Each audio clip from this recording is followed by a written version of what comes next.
प्रभु यीशु मसीह के महान नाम में सभी को जय मसीह। जय मसीह। आप सब इधर ही हैं? यस।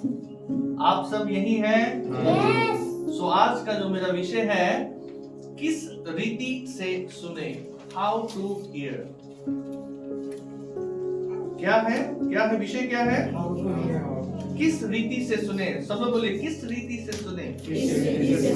सो हम इसके लिए सबसे जो पहला वचन है इफिसियो 4:29 हम लोग पढ़ेंगे। वहां पर क्या लिखा है देखेंगे। Ephesians chapter 4:29 verse. कोई गंदी बात तुम्हारे मुंह से ना निकले, पर आवश्यकता के अनुसार वही निकले जो उन्नति के लिए उत्तम हो, ताकि उसे सुनने वालों पर अनुग्रह हो। অসমীয়া তো পঢ়ি দিছোন কোনবা যদি পায় স্যার।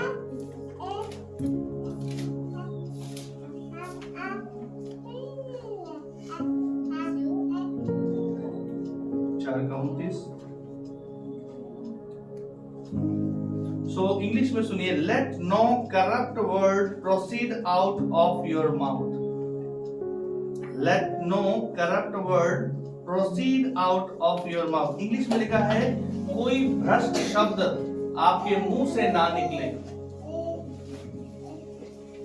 कोई भ्रष्ट शब्द आपके मुंह से ना निकले।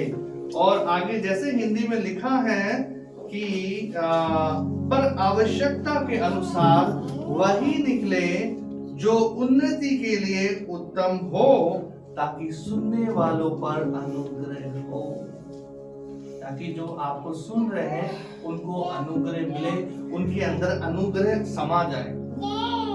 आपके मुंह से ऐसे शब्द निकले, भ्रष्ट शब्द ना निकले, पर ऐसे शब्द निकले जिससे कि लिखा है कि आवश्यकता के अनुसार वही निकले जो किसी की उन्नति हो जाए, और जब वो सुने तो उसको अनुग्रह भी बहुतायत से मिले।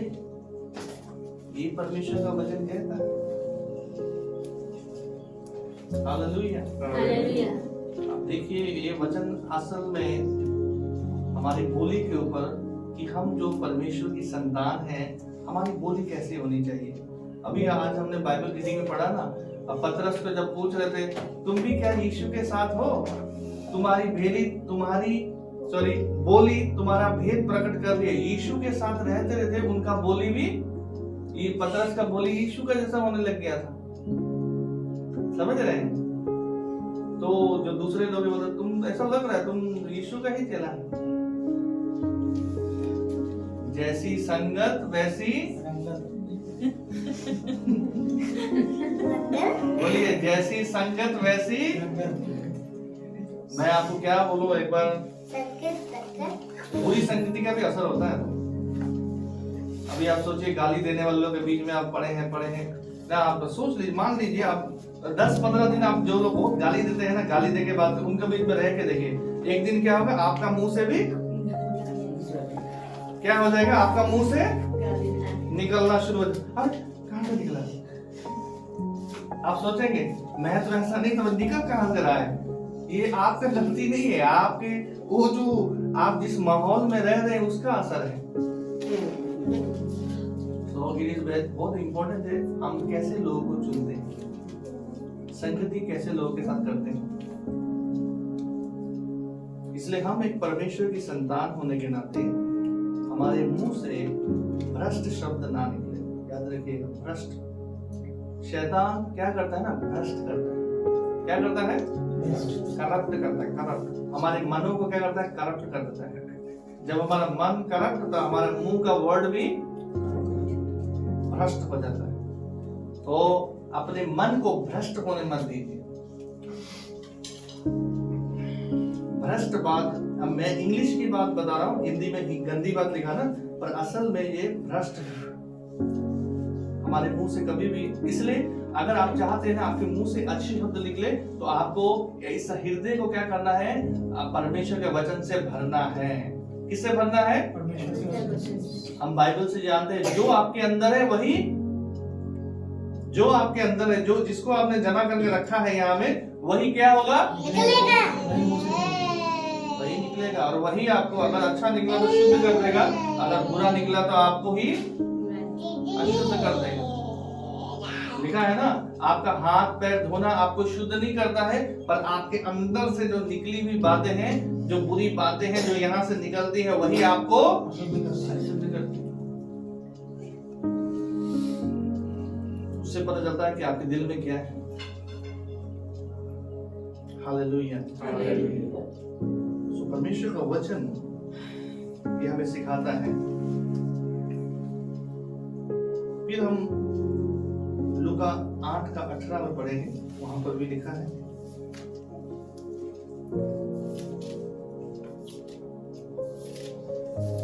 लूका 8 अध्याय उसका 18 वचन। इसलिए चौकस रहो कि तुम किस रीति से सुनते हो, क्योंकि जिसके पास है उसे दिया जाएगा, और जिसके पास नहीं है उससे वे भी ले लिया जाएगा जिसे वे अपना समझता है। हालेलुया। बाइबल क्या कहती है? चौकस रहो। चौकस रहो का मतलब सावधान रहो। कोई पढ़ दीजिए तो इस वचन को। इसलिए चौकस रहो कि तुम किस रीति से सुनते हो, क्योंकि जिसके पास है उसे दिया जाएगा, और जिसके पास नहीं है उससे वो भी ले लिया जाएगा जिसे वो अपना समझता है। हालेलुया। आप लोग लिखिए और ध्यान से सुनिए कि सावधान होना है कि आप क्या सुनते हैं। देखिए, यहाँ संडे सर्विस में आपको सिर्फ 40 मिनट परमेश्वर का वचन सुनने के लिए मिलता है। उसके बाद घर में जाके आप क्या सुनते हैं? यहाँ तो आपको 40 मिनट का वचन सुनाई दिया, और पूरा दिन क्या सुनते हैं आप? ये आपको चुनना है। हालेलुया। आपको चुनाव करना पड़ता है। आप क्या सुनते हैं?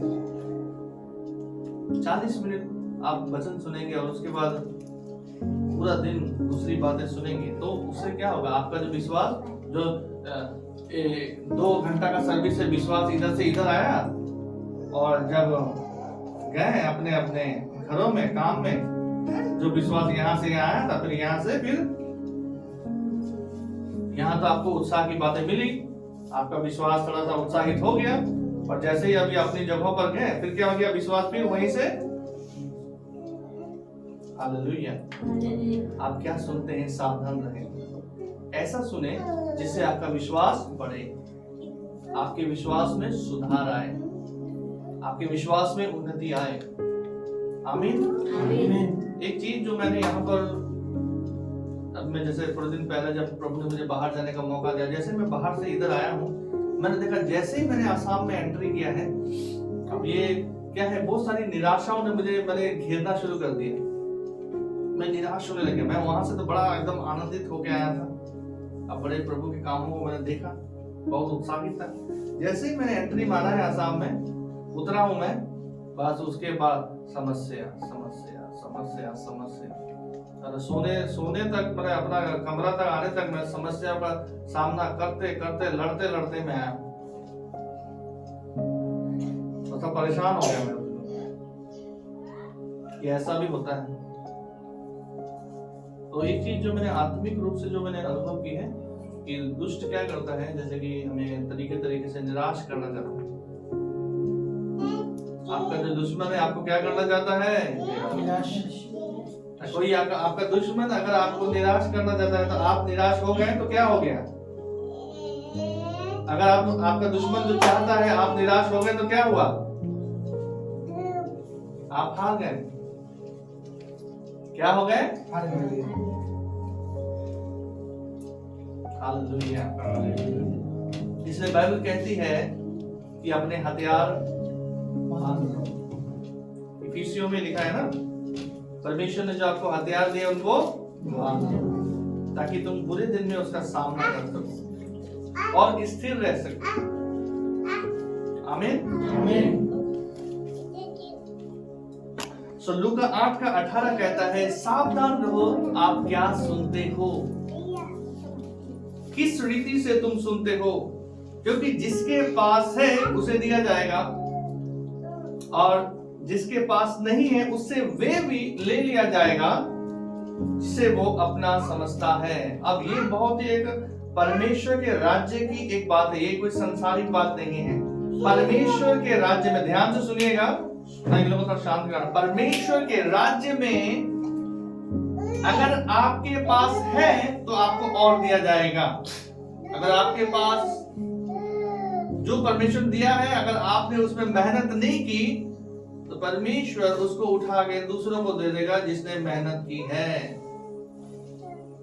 जो आपको परमेश्वर देता है, अगर उसमें आप ईमानदार नहीं रहेंगे, उसमें आप मेहनती नहीं होंगे, आप आलसी करते रहेंगे, सुस्ती करते रहेंगे, आप मेहनत नहीं करेंगे, उसमें ईमानदार नहीं होंगे, तो जो मेहनत कर रहा है, जो ईमानदार है, परमेश्वर उसको दे देगा जो आपका भी है तो आपका, पर आपकी आलस के वजह से आपने मेहनत नहीं की, आप उसमें ईमानदार नहीं रहे, इसलिए वो दूसरों को दे दिया जाएगा। आमीन। ये परमेश्वर के राज्य में इस तरह से काम होता है, आपको समझना है। अब जब हम यीशु मसीह पर विश्वास करते हैं, हम परमेश्वर के राज्य में हैं। इसीलिए यहाँ पर लिखा है, जिसके पास है उसे दिया जाएगा, और जिसके पास नहीं है उससे वे भी ले लिया जाएगा जिसे वो अपना समझता है। बहुत ही एक ये क्या है, एक ऐसा वचन है जो कि एक चैलेंजिंग वर्ड ऑफ गॉड भी है। इसलिए आप सावधान रहें कि जो परमेश्वर ने आपको दिया है उसमें आप मेहनत करते रहें, ईमानदार रहें, ताकि परमेश्वर आपको और दे सके। आमीन। So it is very important आप कैसे सुनते हैं। आज जो मेरा विषय है ना, किस रीति से आप सुनते हैं। अभी जैसे यहाँ पर ट्रेनिंग करने वाले तो बहुत कम है, सब लोग नॉर्मल, जैसे सिस्टर शारदा है ट्रेनिंग की है, और लोग भी हैं जैसे कि भाई शुभम है, और कौन है ट्रेनिंग किया हुआ, और है हम लोगों ने भी, जैसे अभी पास्टर ने, सिस्टर दीपा ने, हम लोगों ने छोटा छोटा ट्रेनिंग बीच में लेके गए थे, है ना। बीच सब लोगों ने कुछ तो किया है, पर ट्रेनिंग ऐसा होता है, ट्रेनिंग अलग होता है। ये 2 दिन 3 दिन में ट्रेनिंग नहीं होता है। जब महीना 2 महीना आप कहीं रुकेंगे उसको बोलते हैं ट्रेनिंग। उनका अधीनगी में रहना, उनके अनुसार सब कुछ करना, उसको बोलते हैं ट्रेनिंग की ना। तो हम लोग 6 दिन एक जगह हम लोग दीमापुर में थे, वहां पर भी अच्छा डिसिप्लिन था। 6 दिन में बहुत कुछ सिखाया गया। Hallelujah, hallelujah.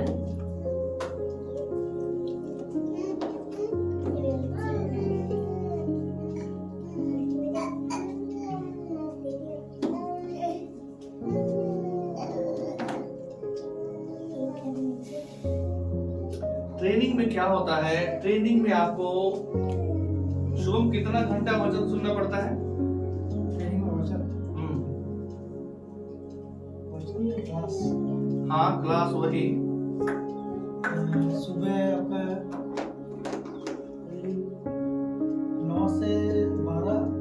9 से 11, फिर खाना खाने का छुट्टी 1 घंटा, फिर 2 बजे फिर स्टार्ट, ऐसा होता था। सिस्टर शारदा कितना घंटा सुनना पड़ता है?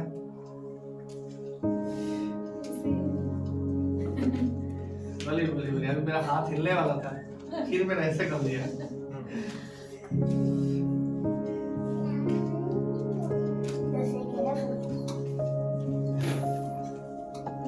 शुभम आपका भी उत्तर गलत हो गया, मैं आपको बता रहा हूँ। 9 से 10:30, 9 से सोच लीजिए 9 से 10:30 कितना टाइम हुआ? 1.5 घंटा। अब 1.5 घंटा बैठ के बस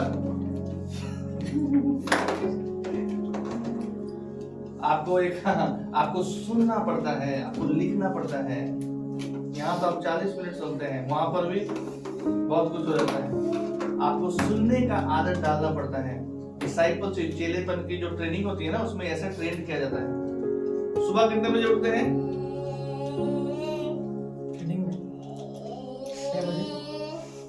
सिस्टर दीपा बताइए कितना बजे उठते थे? 4 बजे।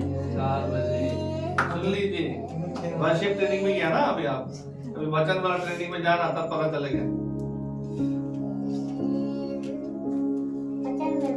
वहां पर आपको सुबह जल्दी उठना पड़ेगा। अगर आप सुबह जल्दी नहीं उठे तो आपको बाथरूम नहीं मिलेगा, पानी नहीं मिलेगा। फिर आप घर के जैसे मजा से उठ के जाएंगे तो खाना नहीं मिलेगा, सब बर्तन खाली हो जाएगा। आप जाके देखेंगे, जाओ फिर ऐसे ही। समझ रहे हैं? टाइम से जाना, टाइम से उठना, टाइम से करना, ये चीजें सिखाई जाती हैं। वही डिसिप्लिन जो आपने ट्रेनिंग में सीखा है फिर घर में आके भी लागू करना है। बस वही किया फिर वही भूल गए, फिर घर में आके फिर अपना वही पहले वाला सिस्टम, 8 बजे 7 बजे 9 बजे उठना। एक जो प्रभु का जो चेला होता है उसको कैसे ट्रेन किया जाता है, उसको सुबह उठाया जाता है, उसको टाइम से उठना, टाइम से सब कुछ करना, फिर टाइम से अपना डिवोशन। आपको पता है आपका फ्रेश होने के बाद में क्या करते हैं? डिवोशन करते हैं कि नहीं? 1 घंटा का डिवोशन होता है, 1 घंटा का डिवोशन होता है। उसके बाद क्या होता है? फिर तैयारी होता है, फिर ब्रेकफास्ट होता है। ब्रेकफास्ट के बाद सीधा आपको फिर तैयारी करके फिर आपको सीधा ही एकदम प्रेजेंट वर्शिप होता है। उसके बाद वचन होता है। मुझे जितना याद है 9 से एकदम टक टक 9 से 8 बजे से 8 साढ़े 8 बजे से वर्शिप शुरू हो जाता है और 9 बजे से वचन, 9 से 9:30 1.5 घंटा आपको पूरा ऐसा सुनना पड़ता है। और सुनते सुनते आपको 1 महीना आप सुनेंगे, आपको आदत पड़ जाएगा। आपको फिर भी पहले थोड़ा लगेगा, शरीर पर बहुत कुछ ऐसा होता है शरीर को, क्योंकि आदत नहीं होता है ना। हमने देखा है शरीर, आप वचन सुनने बैठिए, देखिए गाना गाएंगे आपको अच्छा लगेगा, पर जैसे वचन का बजाएगा ना शरीर का भी ऐसा वो बहुत जगह दर्द होने लग जाता है, बैठ नहीं सकते लोग क्योंकि आदत नहीं है। हालेलुया। मैं आपको कुछ वजह से बता रहा हूँ ये चीजें। तो आपको अपने आप को आपको ऐसा बताना है कि आप मेरे वचन को ज्यादा सुन सकें, क्योंकि ये वचन ही है जो आपको बनाता है, आपको तैयार करता है। आमीन आमीन। सो किस रीति से सुने? सावधान रहें, क्योंकि जो आप सुनेंगे उसका प्रभाव पड़ता है। एक हमारे मेंटर हैं, उनसे मैंने सीखा सुनना और देखना। जो आप देखते हैं उसका भी आपके ऊपर असर पड़ता है, जो आप सुनते हैं उसका भी प्रभाव आपके ऊपर ही पड़ता है। इसलिए आप ऐसी चीजों को देखें या ऐसी चीज सुने जिससे आपके ऊपर अच्छा प्रभाव पड़े। याद रखिएगा, मैं जवान लोग को एक बार टिप्स दे रहा हूँ। जवान लोगों कैसे, जवान लोग जैसे कि एक बार हमारे एक मेंटर ने सिखाया, जब जवान लोग रास्ते में चलते हैं तो ऐसा आगे सर ने सिखाया, ऐसे अपना आंख सीधा रखना है। आप सोच लीजिए लड़की लोग वहां से आ रहा है, अब लड़का लोग तो लड़की लोग आने से बस आप देखिएगा, लड़का लोग ऐसा होता है, लड़की देखने से लगा आप तो आपको लड़का जाएगा नहीं देखेगा, पर लड़की जाएगा तो आंख सब ऐसा है, होता है कि नहीं? ऑटोमेटिक जाता है ना। तो वो परमेश्वर ने ऐसा बनाया है, तो आपको क्या करना है? अपना आंख को लड़की आ रहा था और लड़की को नहीं देखना है, अपना आंख पर कंट्रोल करना है। इससे क्या होगा मैं आपको सेवा के बाद बताऊंगा। देखने से क्या होता है और नहीं देखने से क्या होता है मैं सेवा के बाद आप लोगों को यूथ सर्विस में बताऊंगा आज। आमीन। ये जवानों के लिए है। हालेलुया। 3 तरीके से मैं आपको अब बताना चाहता हूँ, 3 तरीके हैं ना। इंग्लिश में इसको लिखा है the way, 1 number the way माने तरीका, इसका मतलब है तरीका। किस रीति से हमको परमेश्वर का वचन सुनना है, किस तरीके से आप सुन रहे हैं। पहला पॉइंट है द वे, किस तरीके से आप सुन रहे हैं। दूसरा नंबर इंग्लिश में लिखा है मैंने एटीट्यूड, मैंने आपका सुनने के प्रति नजरिया कैसा है। आपका सुनने के प्रति आपका नजरिया कैसा है, आप कैसे देखते हैं उन चीजों को। तीसरा नंबर मोड। अभी मोड समझाने के लिए बहुत आसान है, जैसे हमारे पास सबके पास मोबाइल है। तीसरा नंबर पॉइंट क्या है? मोड। इसको हिंदी में समझाने के लिए हम लोग क्या करते हैं, अभी जैसे हम लोग संडे सर्विस में बैठे थे, हम लोग साइलेंट मोड में रख दिया ना, नॉर्मल से साइलेंट मोड में लाया ना, तो हम किस मोड में हैं, किस मोड से हम सुनते हैं, किस मोड में रह के हम सुनते हैं। अब साइलेंट में है, साइलेंट में क्या होगा? आपको बोलने के लिए तो दिल कर रहा है पर कुछ बोलिए, बोलने के लिए तो कुछ दिल कर रहा है पर बोल नहीं पाएंगे क्योंकि साइलेंट मोड में है। ऐसे आप किस मोड में आप सुनते हैं ना। मोड का मतलब है तरीका, अलग प्रकार, ढंग, प्रणाली, किस ढंग से आप सुनते हैं, ये 3 चीजें हैं। पहला मैंने बताया द वे मतलब तरीका, दूसरा मैंने बताया एटीट्यूड, आपका मैंने एटीट्यूड उस सुनने के प्रति आपका नजरिया कैसा है, दृष्टिकोण कैसा है। तीसरा द मोड तरीका, मैंने आप किस ढंग से सुनते हैं, किस प्रणाली से, अलग अलग प्रणाली से हम सुनते हैं, जैसे मैंने आगे भी बताया 3 तरीके से लोग सुनते हैं, ठीक है। हालेलुया। अभी हम जल्दी से कुछ वचनों को देखेंगे। मैं आपको ना वचन सब आप लोग लिखते जाइएगा, मैं ठक ठक करके बताते जाऊंगा और मैं इसको साथ ही साथ बताऊंगा। हम पढ़ेंगे नहीं वचन को, आप लोग घर में जाकर पढ़िएगा। नीति वचन 2 अध्याय 1 से लेकर 6 तक।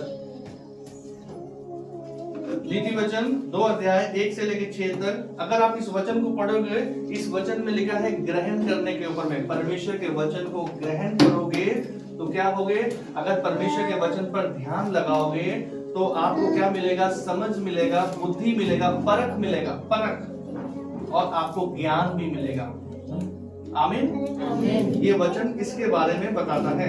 मैंने अध्ययन किया और व्यवस्था विवरण 8 का 3 अगर आप देखेंगे वहां पर लिखा है, व्यवस्था विवरण 8 का 3 वहां पर लिखा है, ये वचन हमें कि परमेश्वर हमें टेस्ट करता है, टेस्टिंग करता है और हमें ये समझाता है कि इंसान परमेश्वर के वचन से जीवित रहता है। इंसान को सिर्फ खाने से नहीं बल्कि वो परमेश्वर के वचन के द्वारा भी जिंदा रह सकता है, ये वचन हमें बताता है। अय्यूब 23 का 10 हमें कहता है, अय्यूब 23 का 10 वहां पर लिखा है कि tested I come like a gold, माने कि वो हमें परखता है और हमको जब हम परखे जाते हैं तो हम सोने के जैसे सोना आग से जब परखा जाता है तो और चमकता है, वैसे ही परमेश्वर भी हमको आग से गुजरने देता है, हमें परेशानियों से गुजरने देता है ताकि हमारे अंदर की जो रोशनी है वो बाहर निकल के आ जाए।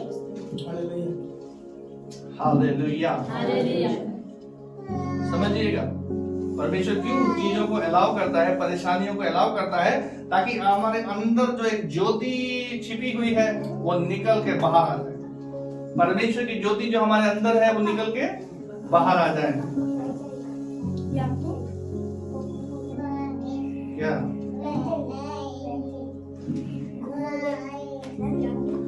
भजन संहिता 119 103 वचन हमें बताता है कि परमेश्वर का वचन क्या है, मधु से भी मीठा है, मधु से भी स्वीटर देन हनी। परमेश्वर का वचन क्या है, सोचिए मधु खाने को कितना अच्छा लगता है। मधु खाने में किसी को बुरा लगता है? बच्चों को दीजिए, बच्चों को देखिए आप चावल दीजिए नहीं है, पर मधु दीजिए मजे से खा ले क्योंकि मीठा है। बच्चे देखिए बहुत सारा चीज नहीं खाते हैं, आप देखिए बच्चों को खिला के देखिए, वो भी देख रहा है मुझे। और मधु दीजिए, पर परमेश्वर का वचन लिखा है मधु से भी मीठा है। हालेलुया। सब लोग खाएंगे। यिर्मयाह 15 का 16 में लिखा है कि परमेश्वर का जो वचन है वो हमको आनंद और हमको हमारे हृदय को हर्ष से भर देता है। यिर्मयाह 15 का 16 ये वचन दिखाता है, बताता है कि हमको परमेश्वर का वचन क्या करता है, आनंद देता है, हमारे हृदय को हर्ष से भर देता है। परमेश्वर का वचन हमें आनंदित कर देता है, हमें उत्साह और हर्ष से भर देता है। आमीन, आमीन। यहेजकेल 2 का 8 हमें परमेश्वर का वचन बताता है कि विरोधी मत बनो, पर जो परमेश्वर देता है उसको खा लो। 2 का 8 यहेजकेल 2 का 8 वहां पर लिखा है कि परमेश्वर के प्रति हमको विरोधी नहीं होना है, जैसे इजरायली लोग परमेश्वर का विरोध करने लगे, पर जो परमेश्वर आपको देता है उसको खा लो। परमेश्वर का वचन को क्या करो, खाने का मतलब समझते हैं ना, जब हम कुछ खाते हैं ना, देखिए जब हम कुछ खाते हैं ना वो पूरा हमारे अंदर तक जाता है। और जब खाना से क्या होता है, जैसे आपको पता है साइंस जो लोग पढ़ते हैं, खाने से क्या होता है, खाना हमारे शरीर को नहीं लगता है, उसके अंदर जो खाने के अंदर जो विटामिन है, जो पोषण है, उसको हमारा शरीर चूस लेता है और उसी से हमारे शरीर को क्या मिलती है? ताकत मिलती है। और जो बेकार खाना है वो निकल जाता है, शरीर उसको निकाल देता है संडास से, हिंदी में ऐसा निकला। हालेलुया। ऐसे ही परमेश्वर का वचन जब आप उसे खाएंगे, उसके वचन के अंदर जो ताकत है वो आपकी आत्मा को मिलेगी उसी से। और परमेश्वर का वचन में कुछ भी ऐसा नहीं है बने पूरा बने वो नहीं है, जैसे कि वेस्ट नहीं है, वो पूरा का पूरा क्या है, उसमें पूरा पोषण है आपके आत्मा के लिए और पूरा आपकी आत्मा में लगेगा और आपका आत्मा में आपको ताकत मिलेगा, आपको बल मिलेगा, आप बलवान, आप आनंदित होते जाएंगे। आमीन। आमीन। मत्ती 4:4 का मत्ती 4 अध्याय और 4 वचन कहता है कि मनुष्य केवल रोटी से नहीं ना हमारे অসমত আমাক এনে ক'ব লাগিব কি মানুহে অকল ভাতের যোগেদি नहीं ना নহয় বা क्या बोलते हैं, एक और वर्ड है आसामीज में कि क्या बोलते हैं, पीठा बोलते हैं क्या? মানুহে অকল পিঠা খাই জীয়াই নাথাকিব और ঈশ্বৰৰ মুখৰ পৰা ওলোৱা বাক্যৰ যোগেদি ही জীয়াই থাকিব। आमीन। परमेश्वर का मुंह से निकलने के वाले वचन से भी इंसान जिंदा रहता है। मत्ती 4:4 हमें ये बताता है और इब्रानियों 5:14 हमें बताता है कि इब्रानियों 5:14 पढ़िए तो मैं समाप्ति पर हूँ, मैंने सब वचन बता दिए हैं। 5:14 पर अन्न सयानों के लिए है जिनकी ज्ञानेंद्रियां अभ्यास करते करते भले बुरे में भेद करने में निपुण हो गई है। देखिए जो ज्ञान है, असल में यहाँ लिखा है solid food belongs to those who are full age, माने जिन लोग थोड़ा परिपक्वता में आ गए हैं। अब इसका मतलब है जो सॉलिड जो फूड है ना, आपको पता है हम बच्चों को हम जो क्या कर सकते हैं, हम मीट नहीं दे सकते, छोटे बच्चे मीट नहीं खा सकते, पर जिन लोग परिपक्व हो गए, जो मीट खाने लायक हो गए हैं, उनको मीट दिया जाता है शारीरिक रूप में जो हम देखते हैं ना।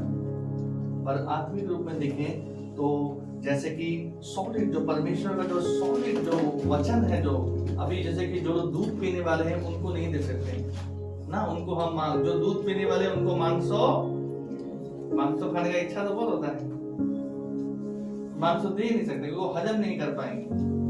तो यहाँ पर लिखा है कि ये वचन हमें बताता है जो सॉलिड फूड का जो तुलना है, सॉलिड फूड किसके बारे में बताया गया? The real teachings of word of God, जो परमेश्वर के वचन की वास्तविक जो बातें हैं, ऐसी शिक्षाएं हैं जो हमारे जीवन को बहुत मजबूत बनाती है, हमें उत्साहित कर देती है, हमारे मानसिक जीवन को वो और मजबूत बनाती है, हम मेंटली हम बहुत ही हम मजबूत, हमारा विश्वास यहाँ से यहाँ होता है।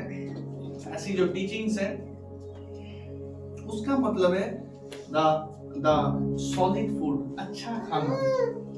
ठीक है जी, समझ रहे हैं, सुन रहे हैं आप लोग? इधर थोड़ा इधर उधर घूमो मत आप लोग, बैठो एक जगह में। Hallelujah. The real teaching, the solid food. और इस खाने को आप एक्सरसाइज करने के द्वारा क्या कर सकते हैं, जो वचन आपको मिलता है उसको आप उपयोग करेंगे तो क्या होगा, आप भले और बुरे में भेद प्रकट कर सकते हैं। वचन का उपयोग करने के द्वारा, एक्सरसाइज करने के द्वारा आपको पता चलेगा ये बुरा है, ये अच्छा है। इसलिए जो वचन आपको मिलता है उसका उपयोग करना है, उसको एक्सरसाइज में लाना है। हालेलुया। जो भी वचन आप जानते हैं उसका अपने जीवन में उपयोग करना सीखें, उसका उपयोग करना। जैसे कि अभी मैं सिस्टर अनीता लोगों को बताता हूँ, अभी चलो थोड़ा जैसे आप लोग सिंपल, जैसे ना कभी कभी बच्चे बीमार हो जाते हैं, तो बाइबल में लिखा है, मार्कुस 16:17 में लिखा है, तुम बीमारों के लिए प्रार्थना करोगे, बीमार चंगे हो जाएंगे। उस वचन को विश्वास करना है। और हस्बैंड वाइफ दोनों मत्ती 18:19 के अनुसार से भी आप लोग प्रार्थना कर सकते हैं, पृथ्वी पर 2 जन एक मन होकर जो भी पिता से मांगेंगे वो हो जाएगा। सो हस्बैंड वाइफ एक मन होकर, पिता हम हस्बैंड वाइफ दोनों एक मन होकर हम चाहते हैं कि हमारी बेटी इसी से भी चंगी हो जाए यीशु के नाम। सो ऐसा वचन को पकड़ कर प्रार्थना करना, ऐसा विश्वास से आप प्रार्थना कीजिए। जब आपके जीवन में चंगाइयां होने शुरू होंगे, आपके बच्चे चंगे होंगे, आपका विश्वास क्या होगा, बढ़ेगा। हालेलुया। मरकुस 16:17 में लिखा है, प्रभु ने हमें यह अधिकार दिया, तुम बीमारों के लिए प्रार्थना करोगे ना। पर कभी कभी आपको लगता है नहीं हम पास्टर जी से हम प्रार्थना करवाएं, ऑब्वियसली हम हैं, पर अपने विश्वास का इस्तेमाल कीजिए। जो आपको मिला है आप उपयोग करेंगे तो आपका विश्वास बढ़ेगा ना। आपको जब छोटी चीजें आप खुद हैंडल कीजिए, जो चीजें आप बड़ी हैंडल नहीं कर पाते वो हमारे पास ले गए, उनको हम प्रभु के अनुग्रह से कोशिश करेंगे। आमीन आमीन। तो ये सारे वचन है, वचन सभी ने लिखे हैं ना, किसी का छूट गया है? हाँ? याकूब, मैंने नीति वचन कहा 2 का 1 से 6, व्यवस्था विवरण 8 का 3, अय्यूब 23 का 10, जिर्मिया 15 का 16, यहेजकेल 2 का 8, मत्ती 4 का 4, इब्रानियों 5 का 14।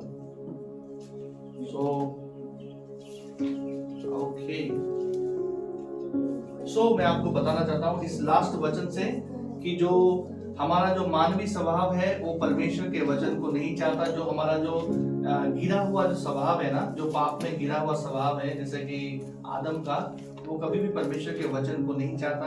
और हमारी जो इंद्रियां हैं वो कभी भी परमेश्वर के प्रति अपने आप को समर्पण नहीं करना चाहती, सबमिट नहीं करना चाहते। मैंने हमारी जो इंद्रियां हैं कभी भी परमेश्वर के अधीनगी में आना नहीं चाहती। इसलिए हमारी जो इंद्रियां है ना, उनको अभ्यास में परमेश्वर के वचन को उपयोग में अभ्यास में लाना बहुत जरूरी है, ताकि हमारी इंद्रियों को आदत पड़ जाए और जो हमारा शरीर है परमेश्वर के आगे झुकना सीख जाए, परमेश्वर की अधीनगी में आना आ जाए ना। क्योंकि वचन कहता है याकूब 4 के 7 में कि परमेश्वर के अधीन हो जाओ, परमेश्वर शैतान का सामना करो तो शैतान तुम्हारे पास से भाग जाएगा। हालेलुया। आप परमेश्वर के जब अधीन होंगे ना, और जब आप तब शैतान का सामना आपको समझ में आएगा कि कहां से आपके ऊपर में अटैक हो रहा है। पर अगर आप अधीनगी में नहीं है, आप अटैक्स को समझ नहीं पाएंगे जो आत्मिक रूप से हमारे जीवन में होते हैं। परमेश्वर आपको इन शिक्षाओं के द्वारा आशीषित करे, आप बढ़ते जाएं, उन्नत होते जाएं, आशीषित होते जाएं, बलवंत होते जाएं और बहुत सारे फल आपके पेड़ में लगे और यीशु मसीह आपके जीवन से खुश हो जाए। आमीन।